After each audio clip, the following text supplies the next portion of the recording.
Halo kawan-kawan semua, selamat siang ini ya. Selamat siang ini jam berapa ya? Jam 12 hampir setengah satu kawan-kawan ya. Ya kita lagi seperti biasa bekerja melaksanakan pekerjaan tukang pokok sebagai ojek online ya kan ya. Sambil ya kita ya bincang-bincang sedikit masalah MBG lagi kawan-kawannya. MBG ini masalah yang sangat sensitif kawan-kawannya. Masalahnya MBG ini salah sedikit negara yang disalahkan ya, pemerintah bukan negara. Pemerintah yang disalahkan, pemerintah ya kak istilahnya yang disalahkan kawan-kawannya. Jadi sangat sensitif masalahnya, urusan makan, masalah yang urusan perut ini sangat sensitif kawan-kawan.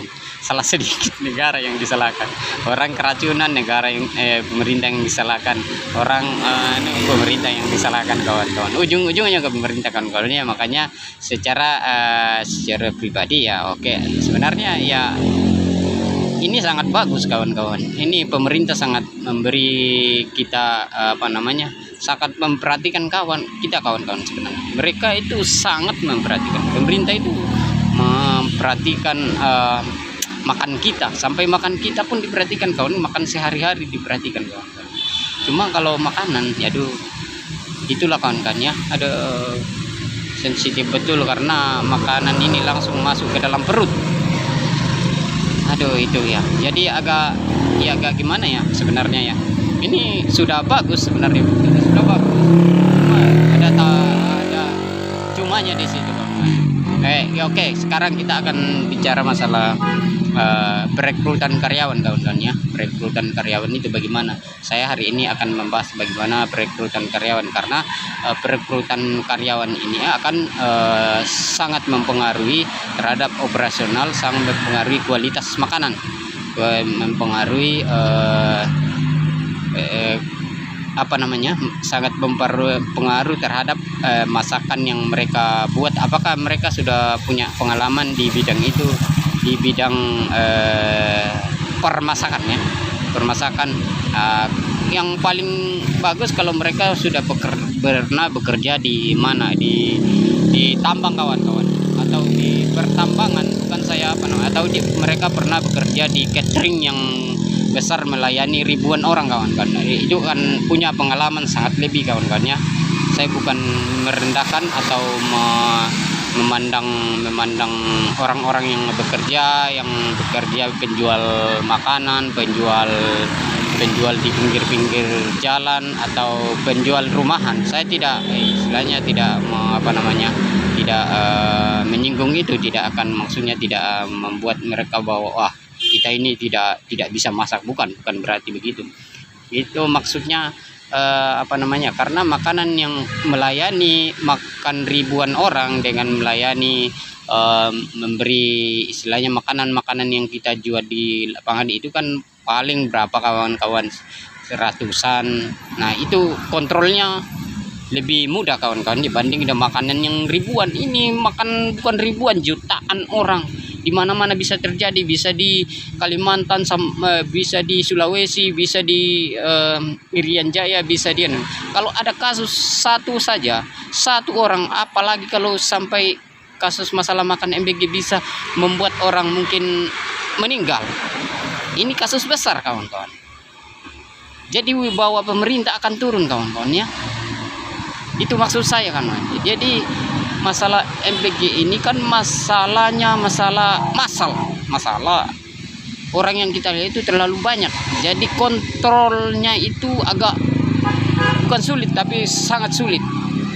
Kita bandingkan kualitas yang istilahnya, kalau kualitas makanan mungkin di kota ya, karena mereka punya alat masak yang canggih, seperti yang saya pernah lihat di sebuah konten yang ada Pak Prabowo langsung memeriksa peralatan yang dipakai. Sepertinya ada memang lengkap di situ. Saya lihat itu ada tempat filter air, tempat menanak nasi yang elektrik, dan tempat itu untuk mencuci piring, bagus kawan-kawan. Itu alatnya canggih-canggih kawan. Tapi apakah itu bisa diterapkan di kampung kawan-kawan? Ya ini pertanyaannya. Masalahnya ini bukan satu perusahaan, satu wilayah. Ini bicara masalah seluruh Indonesia. Apa di kampung-kampung ada peralatan seperti itu? Yang mampu. Buatnya mungkin di kota. Mungkin di kota bisa mengadakan peralatan. Tapi kalau di kampung, bagaimana bisa mengontrolnya di kampung? Bagaimana bisa itu diterapkan di kampung? Saya juga nggak tahu kawan. Mungkin perasaan saya bodoh, tapi ya agak sulit kan ya. Butuh waktu, mungkin butuh ya itu waktu untuk menyiapkan tempat-tempat yang standar seperti itu kawan-kawan. Sementara MBG ini kan sudah jalan. Sementara ada yang bekerja di rumahan, ada yang kerja dibikinkan tempat, memang ada tempat khusus dibikinkan. Tapi apakah itu sudah standar? Apakah itu sudah standar tempat pengelolaan yang baik kawan-kawan? Ya, kalau memang sudah standar, nah itu kembali lagi ke personal pekerjanya. Kembali lagi ke kualitas makanan yang dikelola itu. Apakah makanan-makanan yang dikelola itu istilahnya makanan fresh, makanan beku, apa bagaimana kan? Kalau makanan fresh, di mana ngambilnya setiap hari makanan fresh yang begitu banyak? Ini satu wilayah saja mungkin mereka paling tidak 500 orang atau 100-200 orang mereka layani ya dalam satu dapur, atau bagaimana ya? Apakah dapur itu, kalau mungkin satu dapur bisa cuma melayani 100 orang, masih kontrolnya oke, masih bisa, saya bisa katakan tapi kalau sampai satu dapur ribuan, itu sudah kontrolnya agak lumayan sulit kan kawan. Nah, ini kontrol di lapangan, kontrol yang tukang masak. Nah, kembali lagi kontrol ini tidak bisa berjalan kalau kan pengontrol ini tidak mungkin setiap jam, setiap saat akan bolak-balik ke dapur. Oh ini begini. Oh salah kamu, ini tidak bisa begini. Harus karyawan yang punya spesifikasi di bidang masak, yang mereka memang tahu prosedur dalam memasak. Prosedur apa itu? Bagaimana pengelolaan yang baik? Di mana tempat pemotongan? Di mana tempat pencucian? Bagaimana cara mencuci yang baik? Bagaimana tempat pengelapan yang baik? Itu yang perlu diperhatikan kawan. Itu hal-hal sangat kecil yang sangat perlu diperhatikan. Bagaimana pencucian tempat wadah makanan itu yang sangat perlu diperhatikan. Bagaimana proses memasak, kontrol makanan ini apa sudah betul-betul matang atau bagaimana? Apakah makanan proses pencucian sebelum makanan itu dimasak bagaimana? Itu pengaruh terhadap kualitas makanan. Jangan sampai cuma dicelup-celup, disiram-siram air sedikit sudah langsung dimasak. Ya memang kumannya mati kawan-kawan karena panas kawan-kawannya.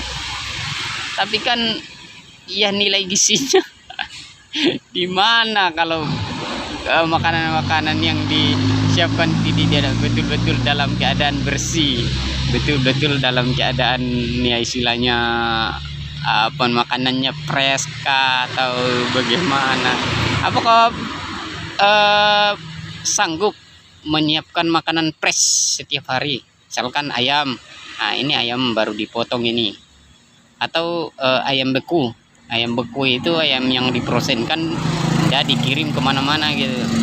Itu kan ada seperti itu. Nah, itu yang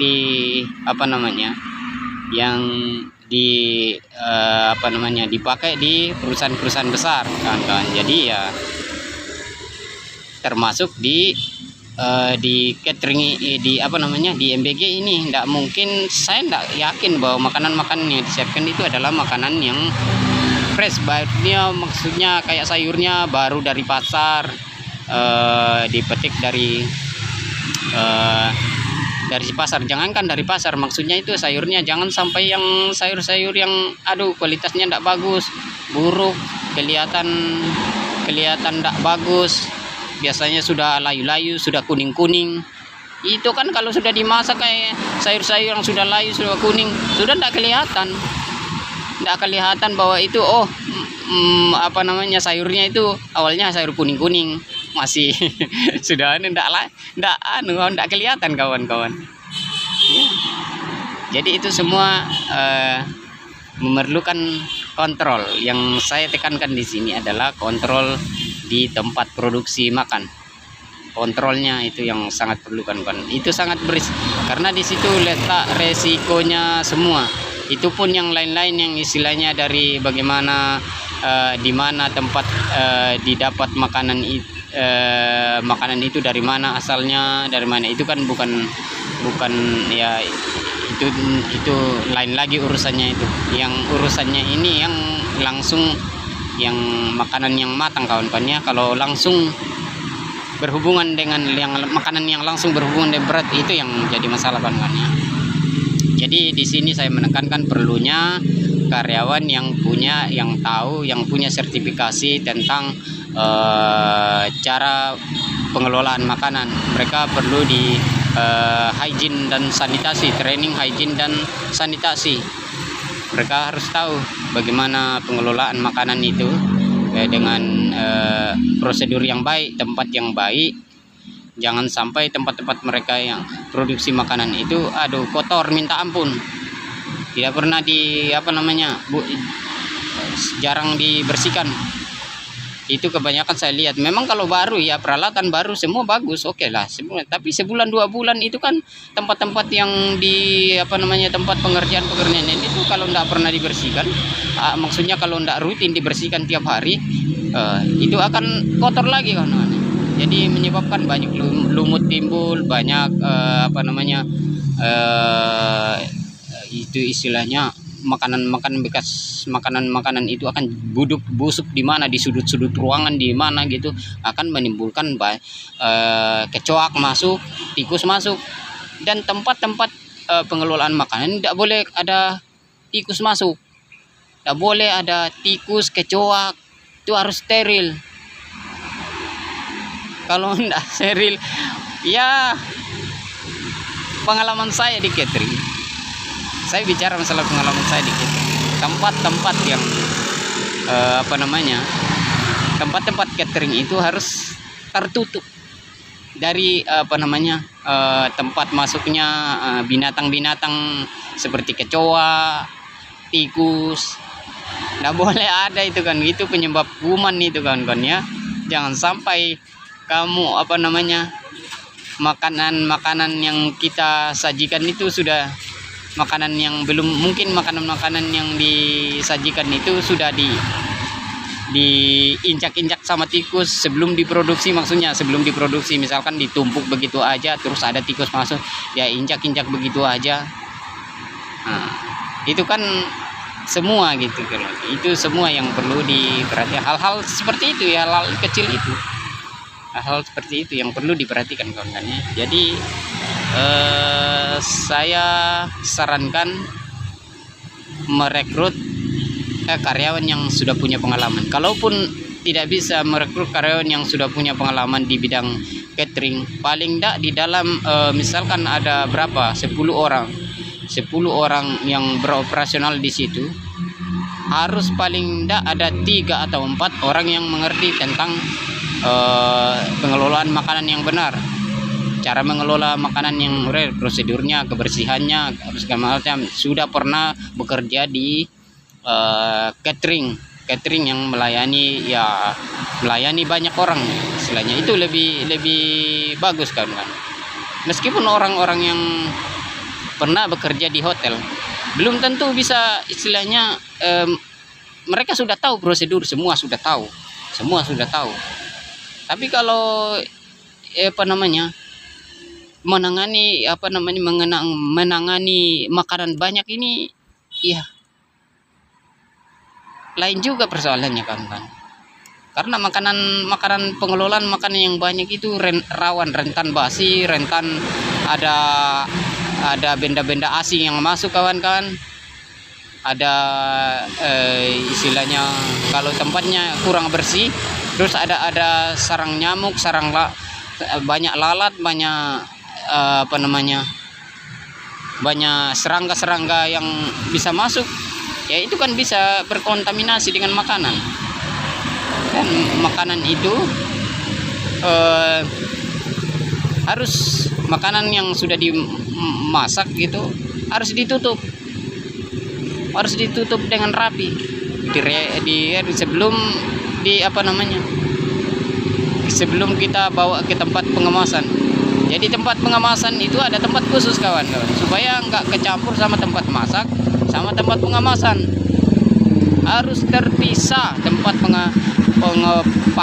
pengemasan makanan sama tempat masak makanan. Tidak boleh dicampur kawan-kawan, karena bisa saja bercampur aduk, ada air-air yang muncerat dari tempat-tempat produksi makanan. Kalau kita campur di tempat itu bisa saja kawan-kawan ya. Jadi tempat pengemasan makanan itu beda dengan tempat dipisahkan, disekap ruangannya. Nah, itu termasuk pengalaman saya di catering kawan-kawan. Ya, kita sharekan ke para kawan-kawan semua supaya mengerti ya prosedur pengelolaan makanan. Nah,